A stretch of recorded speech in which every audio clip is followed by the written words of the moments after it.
नमस्कार मंडळी. नवरात्रीमधील 7व्या माळीचा फुलवारा जो असतो कडकणीचा, तर तो फुलवारा आणि फुलवाऱ्याबरोबर देवीचे अलंकार असतात. हळदी कुंकाचा करंडा, वेणी, फणी आणि कडकणी, एकदम अशी तेलकट न होणारी खुसखुशीत कडकणी.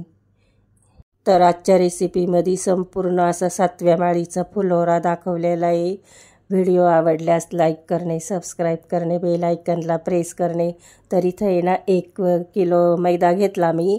अर्धा किलोचे 2 पाकिट आहे, तर 1 किलोच्या हिशोबाने फक्त अर्धी वाटी 100 ग्रॅम इतका बारीक रवा घेतला त्याच्यात. तर 1 वाटी असला मैदा तर छोटा 1 चमचा पोहे खायचा रवा घ्यायचा. आणि समजा 4 वाटी असलं तर अर्धी वाटीच घ्यायचा रवा. तर मी 1 किलो मैदा घेतलेला आहे, तर मग 100 ग्रॅम इतका रवा घेतला. आणि त्याच्यात साखर पण नाही टाकली, कारण आपल्याला करंज्या करायच्या आहे थोड्याशा, त्यामुळं साखर नाही टाकली. कोणाला करंजी नसेल करायची तर ते साखर टाकतात, पिठी साखर, पण आपण काही साखर टाकलेली नाही आहे. मैद्यामध्ये आपण 100 ग्रॅम इतका रवा टाकला बारीक, आणि 4 चमचे तूप टाकलं, थोडंसं मीठ टाकलं चवीपुरतं, जास्त पण टाकायचं नाही. आणि नॉर्मल पाण्याने असं घट्ट गोळा एकदम पिठाचा मळून घेतलेला आहे.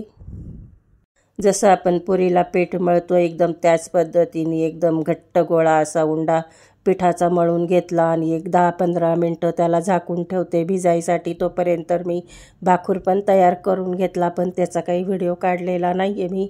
तर आता 10-15 मिनटं झाले, पीठ पण आता परत थोडंसं मळून घेतलं. आणि त्याचा एक थोडासा छोटासा कुंडा जेवढा हातात बसेल तेवढा मी काढून घेतला. तर माझ्याकडं पण घट असतात, तर एक दिवस अगोदरच फुलवारा करून ठेवते मी. आणि 2 ठिकाणी फुलवारा द्यायचा असतो, एक घरी आणि एक बाहेर. तर 2 फुलवारे करावा लागतात दरवर्षी. तर छोटासा उंडा काढून असं मळून एकदम छोटे छोटे पुरीचे उंडे बनवून घेतले. आणि कडकणी आहे ना एकदम अशी पातळ कागदासारखी लाटायची आणि 15 मिनटानंतर तळायची, तर ती अजिबात फुगत नाही. आणि मध्ये असे काही आपल्याला असं खड्डे देण्याची म्हणजे होल पाडण्याची पण गरज नाही आहे न फुगण्यासाठी. तर 15 मिनटं ठेवली ना सुकायला आणि 15 मिनटानंतर तळली तर ती कडकणी अजिबात फुगत नाही. पुरीसारखी एकदम अशी चपटी होती. तर एकदम असे कागदासारखे लागन त्या आकाराच्या कडकण्या करून घेतल्या, लाटून पेपरवरती टाकून ठेवल्या. आणि आता इकडं भाकूर पण मी अगोदरच बनवला.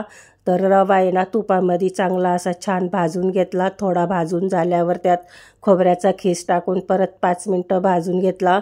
आणि नंतर काढून थंड करून घेतला ताटामध्ये. नंतर त्यात थोडी विलायची कुटून टाकली, पिठी साखर टाकली, खोबऱ्याचा खीस तर अगोदरच टाकला, थोडी चारोळी खिसमिस टाकली आणि भाकूर बनवून घेतला. करंजीची रेसिपी पण मी अगोदर चॅनलवर टाकलेली आहे, कसा भाकूर बनवायचा एकदम मोलसर असा.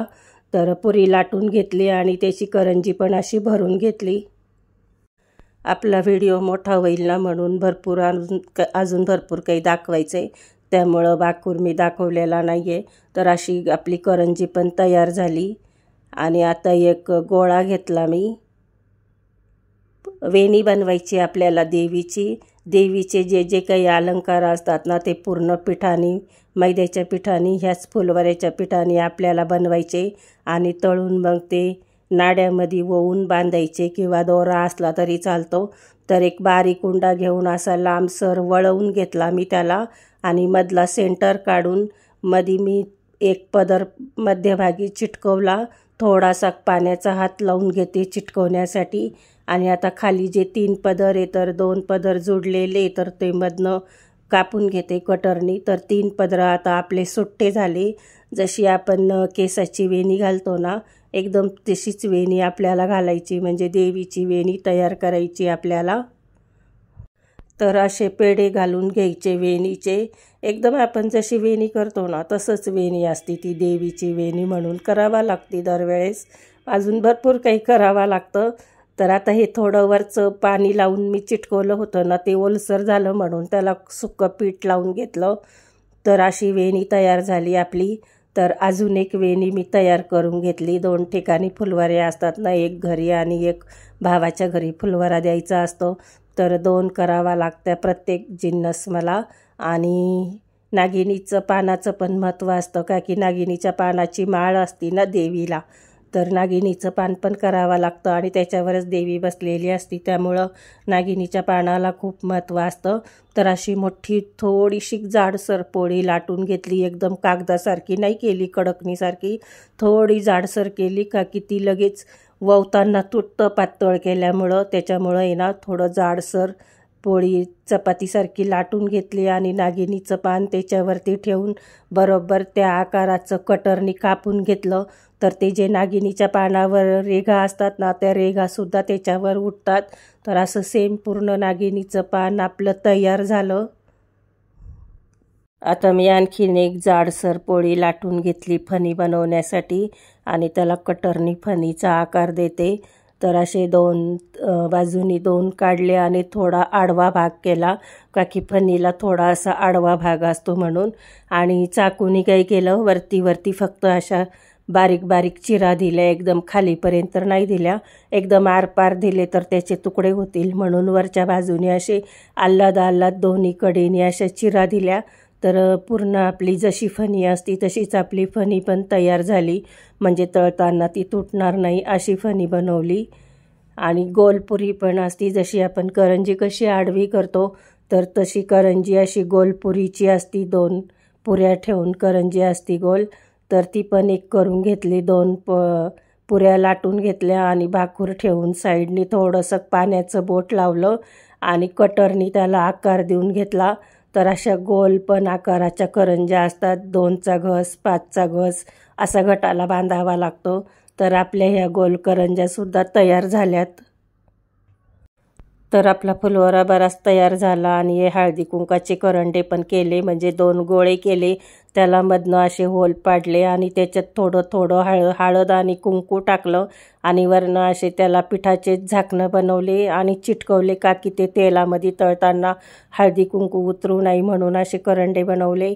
आणि ह्या बांगड्या आहे तर 5 बांगड्या अशा एकात एक अडकवून बनवल्या. आणि हे छोटे छोटे आहे ना जोडवे आहे, तर हे लिंबू आहे, 5 लिंबाचा पण मान असतो का की लिंबाची सुद्धा देवीला माळ असती म्हणून 5 लिंब पण छोटे छोटे असे केलेत. जोडवे, मासोळ्या, लिंबू, करंडे, फणी, वेणी, नागिनीचं पान इतकं पूर्ण तयार झालं आपलं. तर आता चांगलं छान असं पेपरवरती टाकून ठेवलं मी एक 15-20 मिनटं. तळण्यासाठी तेल किंवा तूप काही पण घेऊ शकतो, तसं काही नाही, पण मी इथं तूपच वापरलं. आणि 15-20 मिनटं कडकण्या अशा पेपरवरती ठेवून सुकवल्यानं तर अजिबात कडकण्या फुगल्या नाही, त्याला मधनं असे होल पाडायची पण आपल्याला गरज नाही पडली. आणि तो एकदम लालसर केल्या नाही, थोड्या गव्हाळ्याच केल्या मी, एकदम लालसर पुऱ्यासारखं दिसतं त्यामुळं अशा थोड्या गव्हाळ्याच कडकण्या तळून घेतल्या. तर आता पूर्ण फुलोरा आपला तळून झाला आणि आता कसा बांधायचा ते बघू. तर इथं एक दाबण घेतलेला आहे मी आणि मोठी सुई असली तरी चालती, पण सुईमध्ये नाडा ववला जात नाही. तर हा नाडा पण बाजारातूनच आणलेला आहे जो घटाच्या वेळेस, जरी नाडा नसला तर आपला साधा लाल दोरा घेतला तरी पण चालतो.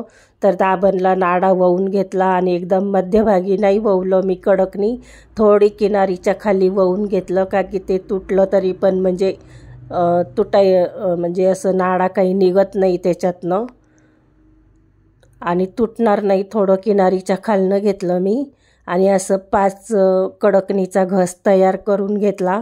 काही 5चा घस करायचा, काही 2चा घस करायचा, असा करंजीचा पण काही 5चा करायचा, काही 2चा करायचा. आणि त्याला 2 गाठणी पहिले बांधून घेतल्या एकदम कडकणीला खेटून आणि थोडंसं मध्ये गॅप सोडला का की ती घटाची ताटली असती ना त्याच्यामध्ये अडकवण्यासाठी थोडासा गॅप सोडला आणि गॅप सोडून वरतून 2-3 गाठ मारून घेतल्या आणि नंतर दोरा कापून घेतला नाडा,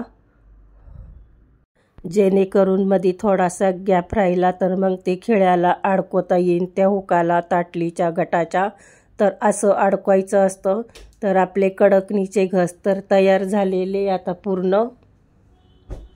आणि गरममध्ये तळावा लागतो. कडकणी इकडं तळली की इकडं ववायला बसावा लागतो, करंजीसुद्धा इकडं तळली की इकडं ववायला बसावा लागतो, कारण आहे ना गरममध्येच ते त्याच्यामध्ये दाबण जातो, म्हणजे ववल्या जातं दाबणमध्ये. गार झाल्यावर त्याची तुटायची भीती असती, म्हणून गरम गरममध्येच ते ववून घ्यावं लागतं. तर करंजीसुद्धा असे 2चा घस मी तयार केला.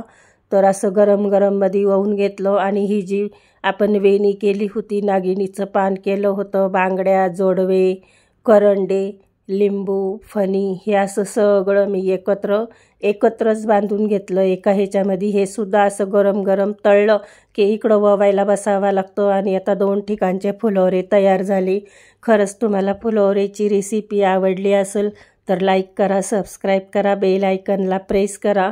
तर आपले 2ही ठिकाणचे फुलवरे तयार झालेले. आणि उद्या 7वी माळ आहे तर उद्या बांधायचे. रेसिपी आवडल्यास